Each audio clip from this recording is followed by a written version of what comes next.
ಮತ್ತೊಂದು ಅರ್ಹತಾ ಪರೀಕ್ಷೆಗೆ ಅಫಿಷಿಯಲ್ ನೋಟಿಫಿಕೇಷನ್ ಆಗಿದೆ. ದಟ್ ಈಸ್ ಕರ್ನಾಟಕ ಎಕ್ಸಾಮಿನೇಷನ್ ಅಂಡರಲ್ಲಿ ಗೆಜೆಟ್ ನೋಟಿಫಿಕೇಷನ್ ಆಗಿರುವಂಥದ್ದು. ಕರ್ನಾಟಕ ರಾಜ್ಯ ಸಹಾಯಕ ಪ್ರಾಧ್ಯಾಪಕರ ಅರ್ಹತಾ ಪರೀಕ್ಷೆ ಅಂತ ಅಂದ್ಬಿಟ್ಟು ಇದನ್ನು ಕೆಸೆಟ್ ಅಂತ ಹೇಳ್ತಾರೆ. ನೋಡಿ, 10ನೇ ತಾರೀಕು 8ನೇ ತಿಂಗಳು ಪ್ರೆಸೆಂಟ್ ಇಯರು ನಿನ್ನೆ ಅಪ್ಡೇಟ್ ಆಗಿರತಕ್ಕಂಥ ಅಫಿಷಿಯಲ್ ನೋಟಿಫಿಕೇಷನ್ನು. ಸೊ ನಿನ್ನೆಯಿಂದನೇ ಆಲ್ಮೋಸ್ಟ್ ಅಪ್ಲಿಕೇಶನ್ ಆಗಲಿಕ್ಕೆ ಅವಕಾಶವನ್ನು ಮಾಡಲಾಗಿದೆ. ಅದರದ್ದು ಒಂದಷ್ಟು dates, last date, fees payment, hall ticket generate, exam date ಎಲ್ಲವನ್ನು ನೋಡಿ ಇದರಲ್ಲಿ ಕ್ಲಿಯರ್ ಕಟ್ಟಾಗಿ ಮೆನ್ಷನ್ ಮಾಡಿದರೆ. ಮೊದಲನೇದು, ನೀವು ಆನ್ಲೈನಲ್ಲಿ ಅಪ್ಲಿಕೇಶನ್ ಹಾಕಲಿಕ್ಕೆ ನಿನ್ನೆಯಿಂದ ಆರಂಭ ಆಗಿದೆ.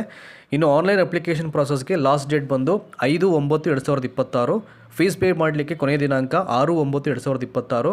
ಪ್ರವೇಶ ಪತ್ರವನ್ನು ಡೌನ್ಲೋಡ್ ಮಾಡಲಿಕ್ಕೆ ನಿಮಗೆ 1ನೇ ತಾರೀಕು 10ನೇ ತಿಂಗಳು ಟೈಮನ್ನು ಕೊಟ್ಟಿದ್ದಾರೆ. ಇನ್ನು ಎಕ್ಸಾಮ್ ಡೇಟ್ ಬಂದು 11ನೇ ತಾರೀಕು 10ನೇ ತಿಂಗಳು ನಿಮಗೆ ಇಲ್ಲಿ ಅವಕಾಶವನ್ನು ಮಾಡಲಾಗಿದೆ. ಸೊ ಇಲ್ಲಿ ಎಲ್ಲ ವಿಷಯಗಳ ಬಗ್ಗೆ ಕ್ಲಿಯರ್ ಕಟ್ಟಾಗಿ ಮೊದಲನೇ ಪೇಜಲ್ಲೇ ಟಾಪಲ್ಲೇ ಮೆನ್ಷನ್ ಮಾಡಿಬಿಟ್ಟಿದ್ದಾರೆ ಈಗ, ಆಯಿತಾ. ನೆಕ್ಸ್ಟು ನೀವು ಅಪ್ಲಿಕೇಶನ್ ಹಾಕಬೇಕು ಅಂತಂತಂದರೆ ಪ್ಯೂರ್ಲಿ ನೀವು ಆನ್ಲೈನ್ ಮುಖಾಂತರ ಅಪ್ಲಿಕೇಶನ್ ಹಾಕಬೇಕು. ಜಸ್ಟು KE ಅಂತ ಕೊಡ್ತು ಅಂತಂದರೆ ಗೂಗಲ್ ಬ್ರೌಸರ್ನಲ್ಲಿ ಇಮಿಡಿಯೇಟು ಮೇಯ್ನ್ ಲಿಂಕ್ ಓಪನ್ ಆಗುತ್ತೆ. ಅಲ್ಲಿ ಗೊತ್ತಾಗುತ್ತೆ ನಿಮಗೆ ಆನ್ಲೈನ್ ಅಪ್ಲಿಕೇಶನ್ ಲಿಂಕ್ ಯಾವುದು ಅಂತ. ಅದು ಕ್ಲಿಕ್ ಮಾಡಿದ್ರೆ ಆ್ಯಂಡ್ ನೀವು ಥ್ರೂ ದಟ್ ನೀವು ಅಪ್ಲಿಕೇಶನ್ ಹಾಕಲಿಕ್ಕೆ ಅವಕಾಶ ಇರುತ್ತೆ. ಆಮೇಲೆ ಭಾಳ ಮುಖ್ಯವಾಗಿ ಅಪ್ಲಿಕೇಶನ್ ಹಾಕ್ಲಿಕ್ಕಿಂತ ಮುಂಚೆ ಏನೆಲ್ಲ ಇನ್ಸ್ಟ್ರಕ್ಷನ್ಸ್ ಕೊಟ್ಟಿದ್ದಾರೆ ನೋಟಿಫಿಕೇಷನಲ್ಲಿ ಅದನ್ನು ಓದ್ಕೊಂಡು ಆಫ್ಟರ್ ವರ್ಡ್ಸ್ ಅಪ್ಲಿಕೇಶನ್ ಹಾಕಿದರೆ ಇಟ್ಸ್ ಎ ಬೆಟರ್ ಅಂತ ಅವರೇ ಹೇಳಿದ್ದಾರೆ. ಇಲ್ಲಿ ಸುಮ್ಮನೆ ತಪ್ಪಾಗೆಲ್ಲ ಅಪ್ಲಿಕೇಶನ್ ಹಾಕೋದು ಬೇಡ, ಕೆಲವೊಂದು ವಿವರಗಳನ್ನು ತಪ್ಪಾಗಿ ಟೈಪ್ ಮಾಡೋದು ಬೇಡ, ಅವೆಲ್ಲ ಆಗದೇ ಇರಬಾರ್ದು ಅಂತಂದರೆ ಫಸ್ಟು ನೋಟಿಫಿಕೇಷನ್ ಓದ್ಕೊಂಡು ಆಮೇಲೆ ಅಪ್ಲಿಕೇಶನ್ ಹಾಕಬೇಕು. ನೆಕ್ಸ್ಟ್ ನೋಡಿ, ಇಲ್ಲಿ ಫಸ್ಟ್ ಪಾಯಿಂಟು, ಕೆಸೆಟ್ 2026 ಪರೀಕ್ಷೆಯನ್ನು ಸುಮಾರು 37 ವಿಷಯಗಳಲ್ಲಿ 37 ಸಬ್ಜೆಕ್ಟ್ಗೆ ಇಲ್ಲಿ ಕಂಡಕ್ಟ್ ಮಾಡಲಾಗುತ್ತೆ. ಪರೀಕ್ಷಾ ಕೇಂದ್ರಗಳ ವಿವರಗಳನ್ನು ಪುಟ ಸಂಖ್ಯೆ 7 ಮತ್ತು 8ರಲ್ಲಿ ನೀಡಲಾಗಿದೆ. ಮೊದಲು ಅಪ್ಲಿಕೇಶನ್ ಹಾಕಿ ಅವೆಲ್ಲ ನಿಮಗೆ ಗೊತ್ತಾಗುತ್ತೆ. ನೆಕ್ಸ್ಟು, ಈ ಪರೀಕ್ಷೆಯಲ್ಲಿ ಅರ್ಹತೆ ಪಡ್ಕೊಂಡಂಥ ಅಭ್ಯರ್ಥಿಗಳು ಕರ್ನಾಟಕ ರಾಜ್ಯದ ಯಾವುದೇ ವಿಶ್ವವಿದ್ಯಾನಿಲಯ, ಪ್ರಥಮ ದರ್ಜೆ ಪದವಿ ಕಾಲೇಜು, ಉನ್ನತ ಶಿಕ್ಷಣ ಸಂಸ್ಥೆ, ಅದರಲ್ಲಿ ಯಾವುದು ಬರುತ್ತೆ, ಸರ್ಕಾರಿ, ಅನುದಾನಿತ ಮತ್ತು ಖಾಸಗಿ ಯಾವುದಾಗುತ್ತೆ ಗಳಲ್ಲಿ ಸಹಾಯಕ ಪ್ರಾಧ್ಯಾಪಕರ ಹುದ್ದೆಗಳಿಗೆ ನೇಮಕಗೊಳ್ಳಲು ಅರ್ಹರಾಗಿರುತ್ತಾರೆ ಹಾಗೂ ಆಯಾ ಸಂಸ್ಥೆಗಳ ನಿಯಮ ಮತ್ತು ಕಾಯ್ದೆಗಳಿಗೆ ಒಳಪಟ್ಟಿರುತ್ತಾರೆ. ತುಂಬ ಜನ ಕೇಳ್ಬೋದು, ಈ ಒಂದು ಎಕ್ಸಾಮನ್ನು ನಾವು ಅಪ್ಲಿಕೇಶನ್ ಹಾಕೋದ್ರಿಂದ ನಮಗೇನು ಬೆನಿಫಿಟ್ಸ್ ಬರುತ್ತೆ ಅಂತ ಅಂದ್ಬಿಟ್ಟು. ನೋಡಿ, ಎಲ್ಲ ಅವಕಾಶಗಳು ಇರ್ತಿದೆ ಈಗ. ಸೊ ಈ ಒಂದು ಎಕ್ಸಾಮಲ್ಲಿ ಯಾರು ಎಲಿಜಿಬಲ್ ಆಗ್ತಾರೋ ಆ ಅಭ್ಯರ್ಥಿಗಳು ಕರ್ನಾಟಕ ರಾಜ್ಯದ ಯಾವುದೇ ವಿಶ್ವವಿದ್ಯಾನಿಲಯ, ಪ್ರಥಮ ದರ್ಜೆ ಕಾಲೇಜುಗಳು, ಉನ್ನತ ಶಿಕ್ಷಣ ಸಂಸ್ಥೆ, ಅದರಲ್ಲಿ ಸರ್ಕಾರಿ ಆಗಿರ್ಬೋದು, ಅನುದಾನಿತ ಆಗಿರ್ಬೋದು, ಖಾಸಗಿ ಆಗಿರ್ಬೋದು, ಈ ಸಂಸ್ಥೆಗಳಲ್ಲಿ ಸಹಾಯಕ ಪ್ರಾಧ್ಯಾಪಕ ಹುದ್ದೆಗಳಿಗೆ ನೇಮಕಗೊಳ್ಳಲಿಕ್ಕೆ ಅವರು ಅರ್ಹತೆಯನ್ನು ಪಡ್ಕೊಳ್ತಾರೆ.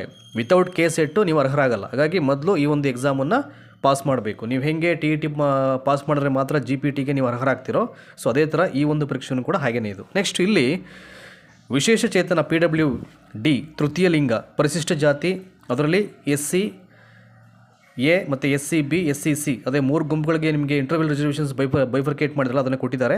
ಜೊತೆಗೆ ಪರಿಶಿಷ್ಟ ಪಂಗಡ, ST ಮತ್ತು ಇತರೆ ಹಿಂದುಳಿದ ವರ್ಗಗಳು, ಅದರಲ್ಲಿ ಪ್ರವರ್ಗ 1, 2A, 2B, 3A ಮತ್ತು 3B ಅಭ್ಯರ್ಥಿಗಳು ಕರ್ನಾಟಕ ಸರ್ಕಾರದ ಹಿಂದುಳಿದ ವರ್ಗಗಳ ಇಲ್ಲಿ ಪಟ್ಟಿಯಲ್ಲಿ ಇರಬೇಕು ಅಂತ ಹೇಳಿದರೆ ಖಂಡಿತವಾಗಲೂ ಅವರೆಲ್ಲ ಇದ್ದೇ ಇರ್ತಾರೆ, ಅಲ್ಲಿ ಚೆಕ್ ಮಾಡ್ಕೊಳ್ಬೋದು. ಇನ್ನು ಈ ಒಂದು ಕೆಸೆಟ್ ಪರೀಕ್ಷೆಯ ಅರ್ಹತಾ ನಿಬಂಧನೆಗಳು ಏನಿರಬೇಕು ಅಂತ ಇಟ್ ಈಸ್ ವೆರಿ ಇಂಪಾರ್ಟೆಂಟು.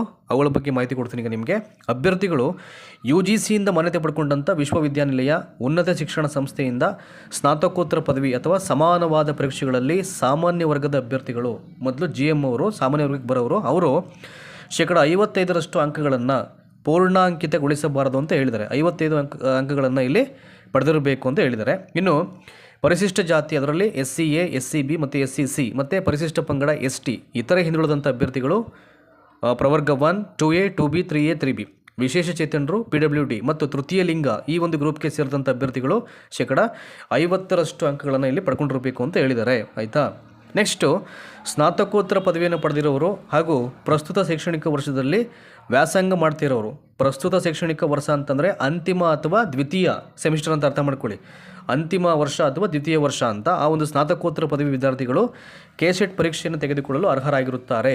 ಆದರೆ ಪ್ರಸ್ತುತ ವ್ಯಾಸಂಗ ಮಾಡುತ್ತಿರುವ ಅಭ್ಯರ್ಥಿಗಳಿಗೆ ಪರೀಕ್ಷೆಯನ್ನು ತೆಗೆದುಕೊಳ್ಳಲಿಕ್ಕೆ ತಾತ್ಕಾಲಿಕವಾಗಿ ಮಾತ್ರ ಪ್ರವೇಶವನ್ನು ನೀಡಲಾಗುತ್ತೆ. ಅರ್ಥ ಮಾಡ್ಕೊಳ್ಳಿ, ಇಲ್ಲಿ ಈಗ ಪ್ರೆಸೆಂಟ್ ಓದ್ತಾ ಇರೋರಿಗೆ ಟೆಂಪರರಿಯಾಗಿ ಮಾತ್ರ ಅವರಿಗೆ ಅವಕಾಶವನ್ನು ನೀಡಲಾಗುತ್ತೆ. ಆದರೆ ಅವರು ಸ್ನಾತಕೋತ್ತರ ಪದವಿ ಅಥವಾ ಸಮಾನವಾದ ಪರೀಕ್ಷೆಯನ್ನು ಸಾಮಾನ್ಯ ವರ್ಗದವರು 55% ಹಾಗೂ ಪರಿಶಿಷ್ಟ ಜಾತಿ, ಪರಿಶಿಷ್ಟ ಪಂಗಡ, ಪ್ರವರ್ಗ 1, 2A, 2B, 3A, 3B, ವಿಶೇಷ ಚೇತನ, ತೃತೀಯ ಲಿಂಗದ ಅಭ್ಯರ್ಥಿಗಳು 50% ಅಂಕವನ್ನು ಪಡೆದು ಅರ್ಹತೆ ಹೊಂದಿ ಕೆಸೆಟ್ ಫಲಿತಾಂಶ ಪ್ರಕಟಿಸಿದ ದಿನಾಂಕದಂದು 2 ವರ್ಷದ ಒಳಗಾಗಿ ಅವರು ಸ್ನಾತಕೋತ್ತರ ಪದವಿಯನ್ನು ಅಂಕಪಟ್ಟಿಯನ್ನು ಸಬ್ಮಿಟ್ ಮಾಡಿದ್ರೆ ಮಾತ್ರ ಕರ್ನಾಟಕ ರಾಜ್ಯ ಸಹಾಯಕ ಪ್ರಾಧ್ಯಾಪಕರ ಅರ್ಹತಾ ಪ್ರಮಾಣ ಪತ್ರವನ್ನು ಅವರು ಪಡ್ಕೊಳ್ಳಿಕ್ಕೆ ಸಾಧ್ಯ ಆಗುತ್ತೆ. ಇಲ್ಲ ಅಂದರೆ ಅವರಿಗೆ ಯಾವುದೇ ರೀತಿಯ ಪ್ರಮಾಣ ಪತ್ರ ಸಿಗಲ್ಲ, ರದ್ದಾಗ್ಬಿಡುತ್ತೆ, ಆಯಿತಾ. ಅಂದರೆ ಪ್ರೆಸೆಂಟ್ ಇವಾಗ ಯಾರು ಓದ್ತಾ ಇದ್ದಾರೆ ಅವ್ರಿಗೆ ಹೇಳಿದ್ದಾರೆ ಅವರು ಆಯಿತಾ.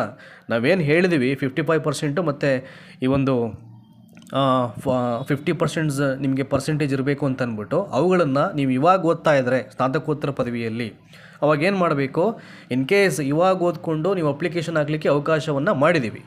ಆದ ನಂತರದಲ್ಲಿ ಇನ್ ಕೇಸ್ ನೀವೇನಾದರೂ KCET ಎಕ್ಸಾಮಲ್ಲಿ ನೀವು ಎಲಿಜಿಬಲ್ ಆಯಿತು ಅಂತಂದರೆ ನಾವು ಕೊಟ್ಟಿರ್ತಕ್ಕಂಥ 2 ವರ್ಷಗಳ ಒಂದು ಅವಧಿಯ ಒಳಗಡೆ ನೀವೇನು ಮಾಡಬೇಕು, ನೀವು ಯಾವ ಒಂದು ಸಬ್ಜೆಕ್ಟ್ಗೆ ಸಂಬಂಧಪಟ್ಟ ಹಾಗೆ ಸ್ನಾತಕೋತ್ತರ ಪದವಿಯಲ್ಲಿ ನೀವು ಅಪ್ಲಿಕೇಶನ್ ಹಾಕಿದ್ರೋ KCET ಎಕ್ಸಾಮ್ಗೆ ಆ ಒಂದು ಸಬ್ಜೆಕ್ಟ್ಗಳ ಒಂದು ಅಂಕಪಟ್ಟಿಯನ್ನು ನೀವು ಸಬ್ಮಿಟ್ ಮಾಡಿದ್ರೆ ಮಾತ್ರ ನಿಮಗೆ ಈ ಒಂದು KCET ಪ್ರಮಾಣ ಪತ್ರವನ್ನು ನಾವು ಪ್ರೊವೈಡ್ ಮಾಡ್ತೀವಿ. ಇಲ್ಲ ಅಂತಂದರೆ ಪ್ರೊವೈಡ್ ಮಾಡಲು ರದ್ದಾಗುತ್ತೆ. ಇದು ಯಾವಾಗ, ಇನ್ ಕೇಸ್ ನೀವು ಅಪ್ಲಿಕೇಶನ್ ಆಗಿ ಎಲಿಜಿಬಲ್ ಆದರೆ ಮಾತ್ರ ಅಂತ, ಅದು ನಿಮಗೆ ಗಮನಕ್ಕಿರಲಿ.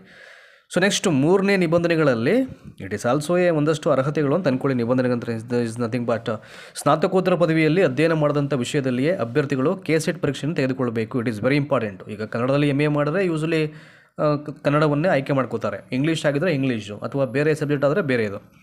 ಜೊತೆಗೆ KCET 2026 ಅಧಿಸೂಚನೆಯಲ್ಲಿ ಇಲ್ಲದಿರತಕ್ಕಂಥ ವಿಷಯಗಳಿಗೆ, ಸೊ ಈ ಒಂದು ನೋಟಿಫಿಕೇಷನಲ್ಲಿ ಯಾವ ಸಬ್ಜೆಕ್ಟ್ ಮೆನ್ಷನ್ ಮಾಡಿಲ್ವೋ ಆ ಒಂದು ಸಬ್ಜೆಕ್ಟ್ಸ್ಗೆ ಅಭ್ಯರ್ಥಿಗಳು 1 ವರ್ಷಕ್ಕೆ 2 ಸಲ ಯಾವುದು ಕಂಡಕ್ಟ್ ಆಗುತ್ತೆ, UGC NET, ಅದು ರಾಷ್ಟ್ರೀಯ ಅರ್ಹತಾ ಪರೀಕ್ಷೆ ಅದು, ಆಯಿತಾ. ಇದು ರಾಜ್ಯ ಸಹಾಯಕ ಪ್ರಾಧ್ಯಾಪಕರ ಅರ್ಹತಾ ಪರೀಕ್ಷೆ. NET ಅಂದರೆ ರಾಷ್ಟ್ರೀಯ ಅರ್ಹತಾ ಪರೀಕ್ಷೆ ಅದು. ಮತ್ತು UGCಯ CSIR NET ಪರೀಕ್ಷೆಯನ್ನು ತೆಗೆದುಕೊಳ್ಳಬಹುದು ಅಂತ ಹೇಳಿದ್ದಾರೆ. ಇನ್ ಕೇಸ್ ಇಲ್ಲಿ ನಿಮಗೆ ಬೇಕಾದಂಥ ಸಬ್ಜೆಕ್ಟನ್ನು ಇಲ್ಲಿ ಅವ್ರು ಕೊಟ್ಟಿಲ್ಲ ಅಂತ ಕಂಡು ಬಂದಾಗ ಇನ್ನು NET ಎಕ್ಸಾಮಲ್ಲಿ ನೀವು ಅಪ್ಲಿಕೇಶನ್ ಹಾಕಿ ಪಾಸಾಗಿ ಅಂತ ಅವ್ರು ಹೇಳ್ತಾ ಇದ್ದಾರೆ ಅಷ್ಟೇ. ಇಲ್ಲಿ ನೆಕ್ಸ್ಟು 1991 ಸೆಪ್ಟೆಂಬರ್ 19ರೊಳಗೆ ಸ್ನಾತಕೋತ್ತರ ಪರೀಕ್ಷೆಯನ್ನು ಪೂರ್ಣಗೊಳಿಸಿ. ನೋಡಿ ಇಲ್ಲಿ 1991 ಸೆಪ್ಟೆಂಬರ್ 19 ಅದರೊಳಗಡೆ ಈ ಸ್ನಾತಕೋತ್ತರ ಪದವಿಯನ್ನು ಪೂರ್ಣಗೊಳಿಸಿ ಫಲಿತಾಂಶ ಘೋಷಣೆಯ ದಿನಾಂಕವನ್ನು ಲೆಕ್ಕಿಸದೆ ಹಾಗೂ PhD ಪದವಿ ಪಡೆದಿರುವವರು KCET ಪರೀಕ್ಷೆಯನ್ನು ತೆಗೆದುಕೊಳ್ಳಲು ಒಟ್ಟು ಅಂಕಗಳಲ್ಲಿ 5% ವಿನಾಯಿತಿಯನ್ನು ಪಡ್ಕೊಳ್ತಾರೆ. ಅಂದರೆ 55% ಇದ್ದರೆ 50% ಅಂತ ಅರ್ಥ ಮಾಡ್ಕೊಳ್ಳಿ. ಸೊ ಈ ಥರದ ಅಭ್ಯರ್ಥಿಗಳು, ಸೊ ಯಾರುಗಳಿರೋದವರು 1991 ಸೆಪ್ಟೆಂಬರ್ 19 ಒಳಗೆ ಯಾರು ಸ್ನಾತಕೋತ್ತರ ಪದವಿಯನ್ನು ಕಂಪ್ಲೀಟ್ ಮಾಡಿದಾರೋ, ಅಂದರೆ ಫಲಿತಾಂಶ ಘೋಷಣೆ ದಿನಾಂಕವನ್ನು ಲೆಕ್ಕಿಸ್ದೇನೆ ಆ ಒಂದು ಅಭ್ಯರ್ಥಿಗಳಿಗೆ ಜೊತೆಗೆ PhD ಪದವಿಯನ್ನು ಪಡ್ಕೊಂಡಿರೋರು KCET ಪರೀಕ್ಷೆಯನ್ನು ತೆಗೆದುಕೊಳ್ಳಲಿಕ್ಕೆ ಅವಕಾಶ ಇರುತ್ತೆ. ಅವರಿಗೆ ಒಂದಷ್ಟು ವಿನಾಯಿತಿಯನ್ನು ಮಾಡಿದ್ದಾರೆ. 55% ಇದ್ದರೆ 50% ಅಷ್ಟೇ, ಅವರಿಗೆ 5% ರಿಲ್ಯಾಕ್ಸೇಷನ್ನು ಮಾಡಿರುವಂಥದ್ದು. ನೆಕ್ಸ್ಟು ಸಾಮಾನ್ಯ ವರ್ಗದ ಅಭ್ಯರ್ಥಿಗಳನ್ನು ಹೊರತುಪಡಿಸಿ ಮೀಸಲಾತಿಯನ್ನು ಪಡೆಯಲಿಕ್ಕೆ ಇಚ್ಛಿಸ್ತಕ್ಕಂಥ ಅಭ್ಯರ್ಥಿಗಳು ಆನ್ಲೈನ್ ಅರ್ಜಿಯಲ್ಲಿಯೇ ಸ್ಪಷ್ಟವಾಗಿ ನಮೂದು ಮಾಡಬೇಕು. ಏನಂತ, SCA, SCB, SCC, ST category 1, 2A, 2B, 3A ಮತ್ತು 3B ಅಭ್ಯರ್ಥಿಗಳು ಸಕ್ಷಮ ಪ್ರಾಧಿಕಾರಗಳು ನೀಡತಕ್ಕಂಥ ಪ್ರವರ್ಗ ಪ್ರಮಾಣ ಪತ್ರಗಳನ್ನು ಪಡೆದಿರಬೇಕು. ನೋಡಿ ಬ್ರ್ಯಾಕೆಟ್ ಹೇಳಿದರೆ ಇಲ್ಲಿ ವಿವಾಹಿತ ಅಭ್ಯರ್ಥಿಗಳು ಒಟ್ಟು ಕುಟುಂಬ ಆದಾಯವನ್ನು ಘೋಷಿಸಿ ಜಾತಿ ಮತ್ತು ಆದಾಯ ಪ್ರಮಾಣ ಪತ್ರವನ್ನು ಸಕ್ಷಮ ಪ್ರಾಧಿಕಾರದಿಂದ ಪಡೆದು ಸಲ್ಲಿಸತಕ್ಕದ್ದು ಹಾಗೂ ವಿವಾಹಿತ ಮಹಿಳಾ ಅಭ್ಯರ್ಥಿಗಳು ತಮ್ಮ ಹೆಸರಿನೊಂದಿಗೆ ಸದರಿಯವರ ಪತಿಯ ಹೆಸರಿನಲ್ಲಿ, ಅರ್ಥ ಮಾಡ್ಕೊಳ್ಳಿ, ಯಾರ್ದು ಕೊಡಬೇಕು, ಸದರಿಯವರ ತಮ್ಮ ಹೆಸರಿನ ಜೊತೆ ಸದರಿಯವರ ಪತಿಯ ಹೆಸರಿನಲ್ಲಿ ಜಾರಿಯಾದ ಜಾತಿ ಮತ್ತು ಆದಾಯ ಪ್ರಮಾಣ ಪತ್ರಗಳನ್ನು ಸಕ್ಷಮ ಪ್ರಾಧಿಕಾರದಿಂದ ಪಡೆದು ಸಲ್ಲಿಸತಕ್ಕದ್ದು. ನೋಡಿ ಈ ಥರ ಅಫಿಷಿಯಲ್ ನೋಟಿಫಿಕೇಷನ್ ಲಿಂಕ್ ಮೆನ್ಷನ್ ಮಾಡಿಬಿಟ್ರೆ ಮುಂದೆ ಯಾವ ಕೋರ್ಟ್ ಕೇಸು ಆಗಲ್ಲ. It is very important. ಇದನ್ನು ಸರಿಯಾಗಿ ಮೆನ್ಷನ್ ಮಾಡದೇ ಇದ್ದಿದ್ದೆ GPST 2022 ಕತೆ ಅಷ್ಟು ವರ್ಷ ಅದು ಹೇಳ್ಕೊಂಡು ಹೋಗಿದ್ದು, ಆಯಿತಾ. ಹಾಗಾಗಿ ಅರ್ಜಿ ಸಲ್ಲಿಸುವಾಗ ಕಡ್ಡಾಯವಾಗಿ ಚಾಲ್ತಿಯಲ್ಲಿರತಕ್ಕಂಥ ಪ್ರಮಾಣ ಪತ್ರದ ರೆವಿನ್ಯೂ ಡಿವಿಷನ್ RD ನಂಬರ್ ಅಂತ ಬರುತ್ತೆ, ಅದನ್ನು ನಮೂದು ಮಾಡಬೇಕು. ನಂತರ ತಾವು ಸಲ್ಲಿಸ್ತಕ್ಕಂಥ ಪ್ರಮಾಣ ಪತ್ರಗಳನ್ನು ಪರಿಗಣಿಸಲ್ಲ ಅಂತ ಹೇಳಿದ್ದಾರೆ ಅವರು. It is very important. So ನೀವು ಹೊಸದಾಗಿ ನೀವೇನು ಮಾಡಿಸ್ಕೊಂಡಿರ್ತೀರ ಆ ಒಂದು RD ನಂಬರ್ಸನ್ನು ಇಲ್ಲಿ ಮೆನ್ಷನ್ ಮಾಡಿ ಅಂತ ಇಲ್ಲಿ ಹೇಳಿರ್ತಾರೆ. ವಿಶೇಷ ಚೇತನ ಅಭ್ಯರ್ಥಿಗಳು ವಿವಿಧ ವೈಕಲ್ಯ, ಅಂದರೆ ಅವರು 40% ಕಡಿಮೆ ಇದ್ದರೆ ಆ ಒಂದು ಅಂಗವೈಕಲ್ಯತೆ, ಸೊ ಅದಕ್ಕೆ ಸಂಬಂಧಪಟ್ಟ ಹಾಗೆ ಸರ್ಕಾರದ ಅಧಿಕೃತ ಜ್ಞಾಪನ ಸಂಖ್ಯೆ 2025ರಲ್ಲಿ ನಿಗದಿಪಡಿಸಿದಂಥ ನಮೂನೆಯಲ್ಲಿ ಅಂಗವಿಕಲತೆಯ ಬಗ್ಗೆ ಜಿಲ್ಲಾ ಮಟ್ಟದ ವೈದ್ಯಕೀಯ ಮಂಡಳಿಯಿಂದ ನೀಡಲಾದ ವೈದ್ಯಕೀಯ ಪ್ರಮಾಣ ಪತ್ರದ UDID ಸಂಖ್ಯೆ ನಮೂದು ಮಾಡಬೇಕು. ಅಂದರೆ ನೀವು ಪ್ರೂವ್ ಮಾಡಬೇಕು, ನೀವು 40% ಕಡಿಮೆ ಅಂಗವೈಕಲ್ಯವನ್ನು ಹೊಂದಿದರೆ ಅದಕ್ಕೆ ಪೂರಕವಾದಂಥ ವೈದ್ಯಕೀಯ ದಾಖಲೆಗಳನ್ನು ಕೊಡಿ. ಅಥವಾ ದಾಖಲೆಯಲ್ಲಿ ಒಂದು ನಂಬರ್ ಅಂತ ಮೆನ್ಷನ್ ಮಾಡ್ತಾರೆ, ಅದನ್ನು UDID ಅಂತಾರೆ, ಆ ಸಂಖ್ಯೆಯನ್ನು ನಮೂದು ಮಾಡಬೇಕು. ಇನ್ ಕೇಸ್ ನೀವು ಎಕ್ಸಾಮಲ್ಲಿ ಎಲಿಜಿಬಲ್ ಆಗಿ ಅದನ್ನು ವೆರಿಫಿಕೇಷನ್ ಕೇಳಿದ್ರೆ ಅವಾಗ ನೀವು ಕೊಡ್ಬೋದು, ಅದನ್ನು ಅವಕಾಶ ಇರುತ್ತೆ. ನೆಕ್ಸ್ಟು ತೃತೀಯ ಲಿಂಗ ಜೊತೆಗೆ ಮೀಸಲಾತಿ ಕೋರ್ತಕ್ಕಂಥ ಅಭ್ಯರ್ಥಿಗಳು ತೃತೀಯ ಲಿಂಗ ವ್ಯಕ್ತಿಗಳ ಅಂದರೆ ಹಕ್ಕುಗಳ ರಕ್ಷಣೆ ಅಧಿನಿಯಮ 2019 ಕೇಂದ್ರ ಅಧಿನಿಯಮ 2019 ಸೆಕ್ಷನ್ 6 ಖಂಡ 1ರಲ್ಲಿ ಡೈರೆಕ್ಷನ್ಸ್ ಪಾಸ್ ಏನು ಮಾಡಿದರೆ ಅಲ್ಲಿ ಸಂಬಂಧಪಟ್ಟಂಥ ಜಿಲ್ಲಾ ದಂಡಾಧಿಕಾರಿಗಳು ಜಾರಿ ಮಾಡಿರ್ತಕ್ಕಂಥ ತೃತೀಯ ಲಿಂಗ ಪ್ರಮಾಣ ಪತ್ರವನ್ನು ಪಡೆದಿರಬೇಕು. ಅಂದರೆ ಆ ಒಂದು ಯಾರೆಲ್ಲ ಯಾವ ಮೀಸಲಾತಿಯನ್ನು ಕೋರಿ ಅಪ್ಲಿಕೇಶನ್ ಹಾಕಬೇಕು ಅಂತ ಬಯಸ್ತಿರೋ ಆ ಒಂದು ಮೀಸಲಾತಿಗೆ ಪೂರಕವಾದ ಎಲ್ಲ ಪ್ರಮಾಣ ಪತ್ರವನ್ನು ಪ್ರೊವೈಡ್ ಮಾಡಬೇಕು. That is very important. ಅದನ್ನು ನೀವು ಅರ್ಥ ಮಾಡ್ಕೊಳ್ಳಿ ಅಷ್ಟೇ, ಆಯಿತಾ. ಇನ್ ಕೇಸ್ ನೀವು ಬೇರೆ ಸುಳ್ಳು ದಾಖಲಾತಿಯನ್ನು ಕೊಟ್ಬಿಟ್ಟು ಇನ್ನು ಬೇರೆ ಥರದ ಏನಾದರೂ ಮಾಲ್ ಪ್ರಾಕ್ಟೀಸ್ ಮಾಡಲಿಕ್ಕೆ ಹೋದರೆ ನಿಮ್ಮ ಒಂದು ಅಭ್ಯರ್ಥಿನ ರದ್ದಾಗುತ್ತೆ, ಜೊತೆಗೆ ಕಠಿಣ ಕಾನೂನು ಕ್ರಮವನ್ನು ಅವರು ಜರುಗಿಸ್ತಾರೆ. ಅದನ್ನು ಇಲ್ಲಿ ಹೇಳಿಬಿಟ್ಟಿದ್ದಾರೆ, ಆಯಿತಾ. ಅಂದರೆ ಯಾವುದೇ ದಾಖಲೆಗಳು ಸುಳ್ಳು ಅಂತ ಸಾಬೀತಾಗಬಾರ್ದು, ಅದು ನಿಮಗೆ ಗೊತ್ತಿರಲಿ. ಇನ್ನು ಹೊರ ರಾಜ್ಯದ ಅಭ್ಯರ್ಥಿಗಳಿಗೆ ಯಾವುದೇ ರೀತಿಯ ಮೀಸಲಾತಿ ಇರಲ್ಲ. ಅಂದರೆ ಔಟ್ ಆಫ್ ಸ್ಟೇಟ್ ಈ ಆಸ್ಪಿರೆಂಟ್ಸ್ಗೆ ಅವರು ಸ್ನಾತಕೋತ್ತರ ಪದವಿಯಲ್ಲಿ ನಿಗದಿತ ಕನಿಷ್ಠ 55% ಅಥವಾ ಅದಕ್ಕಿಂತ ಹೆಚ್ಚು ಅಂಕವನ್ನು ಪಡೆದಿದ್ದಲ್ಲಿ ಮಾತ್ರ ಸಾಮಾನ್ಯ ವರ್ಗದ ಅಡಿಯಲ್ಲಿ ಪ್ರವೇಶಾತಿಗೆ ನೋಂದಾಯಿಸಬಹುದು. There is no reservations out of state ಆಸ್ಪಿರೆಂಟ್ಸ್ಗೆ. ಅವರೇನು ಜನರಲ್ ಮೆರಿಟ್ಗೆ ಹೇಳಿದ್ದಾರೆ ಪರ್ಸೆಂಟೇಜನ್ನು, ಅದು ಇದ್ದರೆ ಮಾತ್ರ ಅವರು ಅಪ್ಲಿಕೇಶನ್ ಹಾಕ್ಬೋದು, ಇಲ್ಲ ಅಂದರೆ ಅವ್ರ ಅರ್ಹತೆಯನ್ನು ಪಡ್ಕೊಂಡಿಲ್ಲ ಅಂತ ಅರ್ಥ. ನೆಕ್ಸ್ಟ್ ಇಲ್ಲಿ SCA, SCB, SCC, ST, OBC, transgender, PWD ಅರ್ಹತೆಯ ನಿಯಮವು ಕೇವಲ ಕರ್ನಾಟಕ ರಾಜ್ಯದ SCA, SCB, SCC, ST, OBC, transgender, PWD ಅಭ್ಯರ್ಥಿಗಳಿಗೆ ಮಾತ್ರ ಅನ್ವಯ ಆಗುತ್ತೆ. ಬೇರೆ ಯಾವ ಹೊರ ರಾಜ್ಯದ ಅಭ್ಯರ್ಥಿಗಳಿಗೂ ಯಾವೂ ಕೂಡ ಅನ್ವಯ ಆಗಲ್ಲ ಅಂತ ಹೇಳಿದ್ದಾರೆ. ನೆಕ್ಸ್ಟು ಇನ್ನು ಪಾಯಿಂಟ್ ನಂಬರ್ 9 ಅದರ ಬಗ್ಗೆ ನಿಮಗೆ ನೋಡೋದಾದರೆ ಇಲ್ಲಿ ಅಭ್ಯರ್ಥಿಗಳು ಮುಖ್ಯವಾಗಿ ಗಮನಿಸಬೇಕಾದಂಥ ಅಂಶವೇನೆಂದರೆ ಅವರ ಅಭ್ಯರ್ಥಿತನವು ತಾತ್ಕಾಲಿಕವೆಂದು ಪರಿಗಣಿಸತಕ್ಕದ್ದು. ಪ್ರವೇಶಾತಿ ಪಡ್ಕೊಂಡಂಥ ಕಾರಣಕ್ಕೆ ಕರ್ನಾಟಕ ರಾಜ್ಯ ಪರೀಕ್ಷಾ ಪ್ರಾಧಿಕಾರವು ಅವರನ್ನು ಅರ್ಹ ಅಭ್ಯರ್ಥಿಯಾಗಿ ಪರಿಗಣಿಸಿದೆ ಎಂದು ತಿಳಿಯಬಾರದು. ಅಭ್ಯರ್ಥಿಗಳ ಅರ್ಹತಾ ನಿಬಂಧನೆಗಳನ್ನು ಪರಿಶೀಲಿಸಿದ ನಂತರ ಅವರ ಅಭ್ಯರ್ಥಿತನವನ್ನು ಪರಿಗಣಿಸಲಾಗುವುದು ಅಂತ ಅಂದ್ಬಿಟ್ಟು ನಾವು ಅಪ್ಲಿಕೇಶನ್ ಹಾಕಿದ ತಕ್ಷಣ ನಾವು ಆಸ್ಪಿರೆಂಟ್ಸು ಏನೂ ಪ್ರಾಬ್ಲಮ್ ಆಗಲ್ಲ ಅಂತ ಅನ್ಕೋಬಾರ್ದು.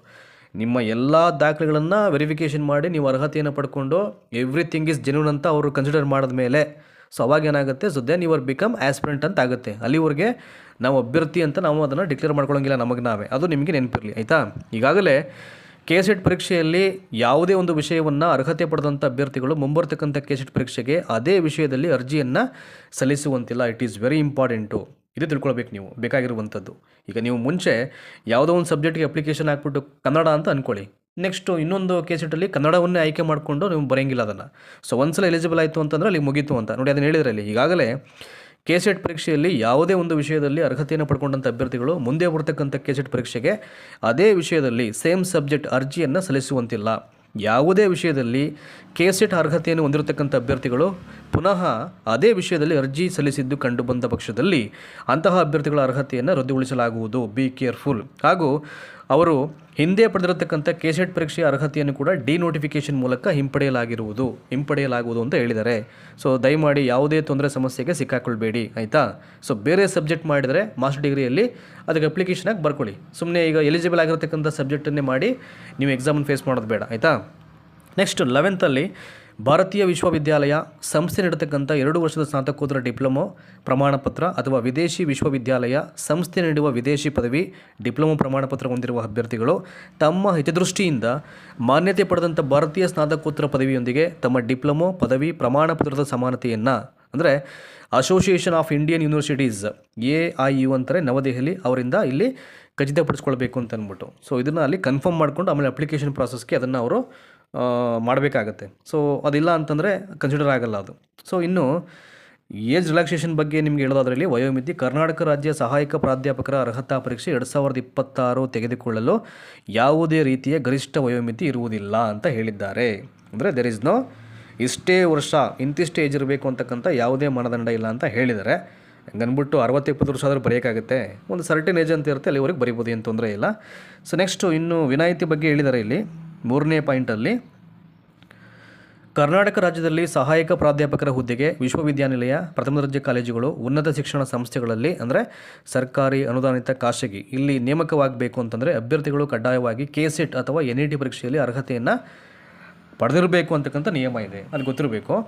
UGC ಕಾಲಕಾಲಕ್ಕೆ ಹೊರಡಿಸ್ತಕ್ಕಂಥ ನಿಬಂಧನೆಗಳು, UGC ಮಾರ್ಗಸೂಚಿಗಳು ಮತ್ತು ಅಧಿನಿಯಮಗಳ ಅನ್ವಯ KSET ಅರ್ಹತೆ ಪರೀಕ್ಷೆಯಿಂದ ವಿನಾಯಿತಿಯನ್ನು ನೀಡಲಾಗುವುದು ಅಂತ ಇಲ್ಲಿ ಹೇಳ್ತಾ ಇದ್ದಾರೆ. ಇನ್ನೊಂದು ಇಲ್ಲಿ ಹೇಳ್ತಾರೆ, ಈಗ ಅಭ್ಯರ್ಥಿಯು 1989ಕ್ಕಿಂತ ಮುಂಚಿತವಾಗಿ UGC NET, CSIR NET, JRF ಪರೀಕ್ಷೆಗಳಲ್ಲಿ ಉತ್ತೀರ್ಣರಾಗಿದ್ದಲ್ಲಿ KSET ಪರೀಕ್ಷೆಯಿಂದ ವಿನಾಯಿತಿ ನೀಡಲಾಗಿದೆ. ಇವರೆಲ್ಲ KSET ಎಕ್ಸಾಮ್ ಬರೆದು ಅವರು ಅಪ್ಲಿಕೇಶನ್ ಹಾಕ್ಲಿಕ್ಕಂಥ ಅವಶ್ಯಕತೆ ಇಲ್ಲ, ಅವರು ನೇರವಾಗಿ ಸಹಾಯಕ ಪ್ರಾಧ್ಯಾಪಕರ ಪರೀಕ್ಷೆಯನ್ನು ಬರೀಬೋದು, ಅವ್ರಿಗೆ ವಿನಾಯಿತಿ ಇದೆ. ಯಾರಿಗೆ 1980ಕ್ಕಿಂತ ಮುಂಚೆನೇ UGC NET, CSIR NET, JRF ಪರೀಕ್ಷೆಗಳಲ್ಲಿ ಉತ್ತೀರ್ಣ ಆಗಿದ್ದಾರೆ ಅವ್ರಿಗೆ KSET ಬರೀತಕ್ಕಂಥ ಅವಶ್ಯಕತೆ ಇಲ್ಲ. ಸ್ಟ್ರೈಟ್ ಅವೇ ನೆಕ್ಸ್ಟು ಬರ್ತಕ್ಕಂಥ ಸಹಾಯಕ ಪ್ರಾಧ್ಯಾಪಕರ ನೋಟಿಫಿಕೇಷನ್ ಕಾಲ್ಫರ್ ಆದಾಗ ಅವರು ಅಲ್ಲಿಗೆ ಅಪ್ಲಿಕೇಶನ್ ಹಾಕ್ಬೋದು, ಅಂದರೆ ಮೇನ್ CET ಎಕ್ಸಾಮ್ಗೆ.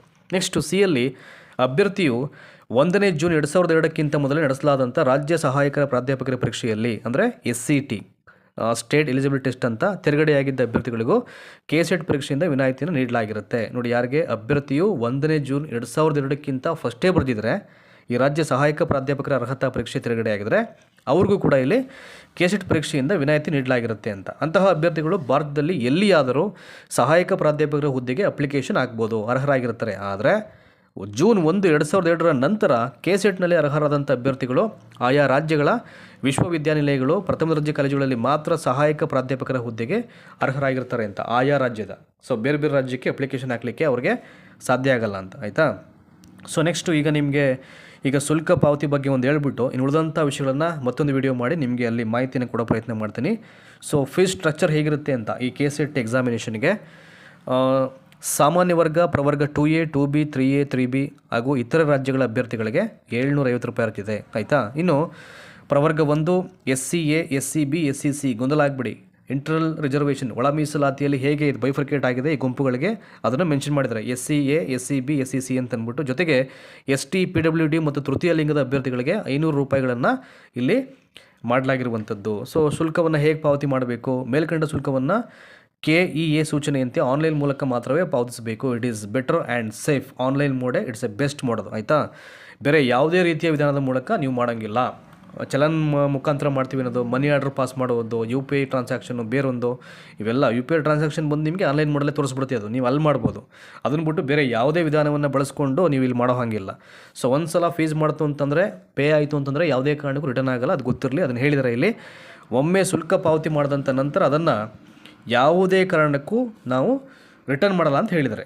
ಸೊ ಇದಿಷ್ಟು ನಿಮಗೆ ಮೇಯ್ನು ಇನ್ಫಾರ್ಮೇಷನ್, ಇಷ್ಟು ಗೊತ್ತಿರಲಿ. ನೆಕ್ಸ್ಟು ಎಕ್ಸಾಮಿನೇಷನ್ ಪ್ಯಾಟರ್ನ್ ಹೆಂಗಿರುತ್ತೆ, ಎಕ್ಸಾಮಿನೇಷನ್ ಡೇಟು ಯಾವಾಗ ಈಗ ಅನೌನ್ಸ್ ಮಾಡಿದರೆ ಅದನ್ನು ನನಗೆ ಆವಾಗಲೇ ಆರಂಭದಲ್ಲಿ ಹೇಳಿದ್ದೀನಿ ನಾನು. ಅಂದರೆ ಎಷ್ಟು ಮಾರ್ಕ್ಸ್ಗೂ ಏನು ಕತೆ, ಸಿಲೆಬಸ್ ಏನು, ಅದನ್ನು ಮತ್ತೊಂದು ವಿಡಿಯೋದಲ್ಲಿ ನಿಮಗೆ ಹೇಳೋ ಪ್ರಯತ್ನ ಮಾಡ್ತೀನಿ. ಸೊ ಇದಿಷ್ಟು ಈಗ ಏನು ನೋಟಿಫಿಕೇಷನ್ ಆಗಿದೆ ಕೆಸೆಟ್ ಎಕ್ಸಾಮ್ಗೆ, ಯಾರು ಅರ್ಹತೆಯನ್ನು ಪಡ್ಕೋತಾರೆ, ಇಲ್ಲಿ ಯಾವ ಉದ್ದೇಶಕ್ಕೆ ಎಕ್ಸಾಮ್ ಕಾಲ್ಫರ್ ಮಾಡ್ತಾರೆ, ಇದರಲ್ಲಿ ಎಲಿಜಿಬಲ್ ಆದರೆ ಏನು ಬೆನಿಫಿಟ್ಸ್ ಇರುತ್ತೆ, ಅದೆಲ್ಲದರ ಬಗ್ಗೆ ಹೇಳ್ತೀನಿ. ಆ್ಯಂಡ್ ಬಿಫೋರ್ ಸ್ಟಾಪ್ ಇನ್ನೊಂದ್ಸಲ ಹೇಳ್ಬಿಡ್ತೀನಿ ನಿಮಗೆ ಇಲ್ಲಿ. ಸೊ ನಿನ್ನೆಯಿಂದ ಅಪ್ಲಿಕೇಶನ್ ಪ್ರೊಸೆಸ್ ಸ್ಟಾರ್ಟ್ ಆಗಿದೆ. 5ನೇ ತಾರೀಕು 9ನೇ ತಿಂಗಳು ನಿಮಗೆ ಲಾಸ್ಟ್ ಡೇಟು. ಇನ್ನು 6ನೇ ತಾರೀಕು 9ನೇ ತಿಂಗಳು ಬಂದು ಫೀಸ್ ಪೇ ಮಾಡಲಿಕ್ಕೆ ಲಾಸ್ಟ್ ಡೇಟು. 1ನೇ ತಾರೀಕು 10ನೇ ತಿಂಗಳು ಹಾಲ್ ಟಿಕೆಟ್ ಜನರೇಟ್ ಮಾಡ್ಕೊಳ್ಳಿಕ್ಕೆ ಅವಕಾಶ ಇದೆ, ಅಂದರೆ ಡೌನ್ಲೋಡು. ಇನ್ನು ಎಕ್ಸಾಮಿನೇಷನ್ ಡೇಟ್ ಬಂದು 11ನೇ ತಾರೀಕು 10ನೇ ತಿಂಗಳು 2026, ಇದೇ ವರ್ಷ ಎಕ್ಸಾಮಿನೇಷನ್ ನಿಮಗೆ ಕಂಡಕ್ಟ್ ಆಗುತ್ತೆ, ಆಯಿತಾ. ಅದು ನಿಮಗೆ ಗೊತ್ತಿರಲಿ, it is very important. So date of 11 ಬಂದು ನಿಮ್ಗೆ ಯಾವುದು, ಸಂಡೇ. ಯೂಶ್ವಲಿ ಎಲ್ಲ ಸರ್ಕಾರಿ ಪರೀಕ್ಷೆಗಳು ನಡೆಯುವಂಥದ್ದು ಭಾನುವಾರ. ಹಾಗಾಗಿ ಸೊ ಈ ಒಂದು ಪರೀಕ್ಷೆಗೆ ಅಪ್ಲಿಕೇಶನನ್ನು ಸಾಧ್ಯವಾದಷ್ಟು ಬೇಗ ಹಾಕಿ, ಕೊನೆಗೆ ಬೇಡ ನಿಮಗೆ ಸರ್ವರ್ ಬ್ಯುಸಿ ಆಗ್ಬೋದು. ಸೊ ಈ ಒಂದು ಪರೀಕ್ಷೆಯನ್ನು ಬರೀತಕ್ಕಂಥ ಎಲ್ಲ ರಾಜ್ಯದ ಅಭ್ಯರ್ಥಿಗಳಿಗೂ ಶುಭವಾಗಲಿ. Thank you so much.